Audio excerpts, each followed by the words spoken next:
Welcome to Blizzard Fire. We hope this video helps fire up your solution. You start with essentials. Make a backup and ensure battery is above 50% so the reset won't fail mid-process. Once done, remove Samsung or Google accounts if you can to avoid factory reset protection. Now power the J7 Prime off fully. Press and hold volume up, the home key, and power together. Keep holding until the Samsung logo changes and you see the Android recovery menu. This gets you into the mode where you can perform a full factory restore safely.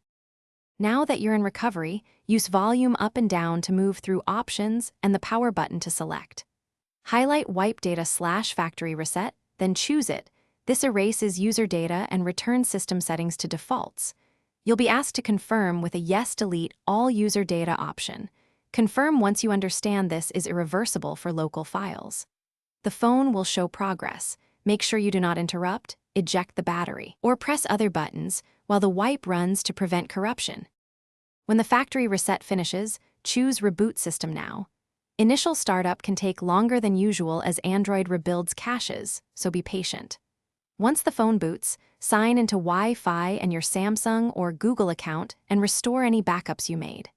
If you encounter a boot loop or repeat crashes, power off and re-enter recovery to try the wipe again.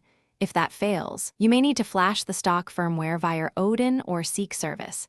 This fixes corrupt system partitions, preventing. Thanks for watching. If you found this helpful, don't forget to like and subscribe.